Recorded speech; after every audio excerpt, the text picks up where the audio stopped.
Welcome back, everybody. Today's gonna be fun because I want to show you the evolution of my Mega Square over the past 6 years, where we started and where we are now. So I had this idea for the square in 2017. I've been a welder fabricator my entire life, started welding basically as a teenager, and had this idea for a better square. Better than a speed square, something you could clamp to. And this was in my brain. So in order to make it happen, I had only access to a laser and a plasma cutter. And so the very first version was this fabricated piece. And it had all individual cut sides made from 1/4-inch plate steel.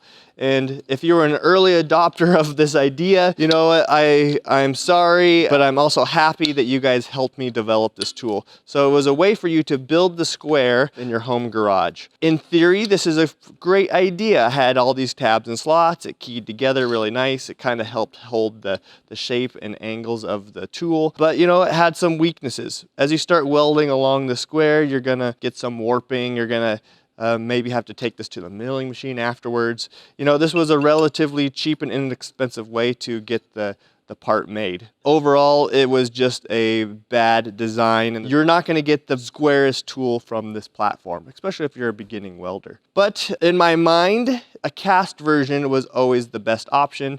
So quickly as this was getting developed and out there, I was working on this. And this is a gray cast iron version of this same fabricated square. This is made right here in my hometown of Spokane, Washington. So I have a lot of pride working with the foundry to make this square. It's machined here in Spokane and the whole 9 yards. It's really durable, pretty strong.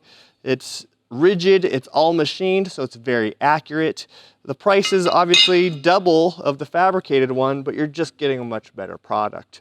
And along the way, I had the idea that this will help hold your parts in 2 dimensions and that we would like to hold the part in 3 dimensions. So we added this, and these are tabs. The first screws were countersunk screws that would embed themselves flat into the tab, and you had to use a screwdriver to take them on and off, and it slowly evolved to a thumb screw. And the way they work is they go right into these threaded holes. And you can tell that version 2.0, now 3.0, had these threaded tabs. So this helps align your material and basically give it a shelf to rest against. Helps prevent your material twist. Very clever idea. Once this idea was implemented, just made this tool so much more usable and separated it from the rest of the competition. And it is still in use today and hasn't changed very much, except for the original tabs were a little bit shorter. We added an extra 1/2 inch due to your guys' recommendations. So a big improvement there. The next thing that was happening is I live in Spokane. We don't have a lot of humidity, so rust really isn't an issue. But when these go down to Florida or anywhere where there's a lot of humidity levels, these things start to get rusty. So you guys have asked for a way to help that. And how do you keep them from rusting?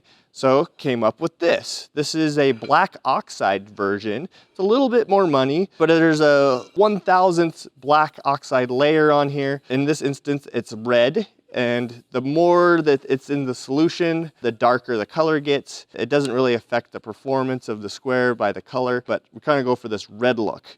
And some of them are darker, some of them are lighter, but that's just kind of the nature of the beast.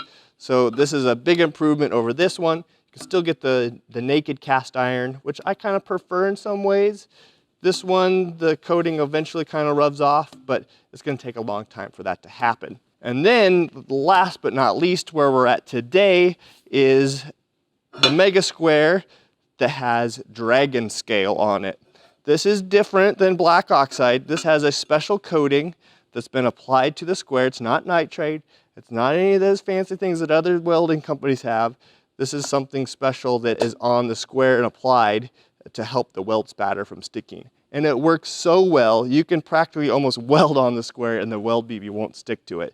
I'm gonna have a demonstration of that a little bit later, but this is the pinnacle of the Mega Square today, is the dragon scaled cast iron. We've also added the bosses on this side now. So as you can see that there's holes on one side and now the other, which in the original version, there's no bosses here.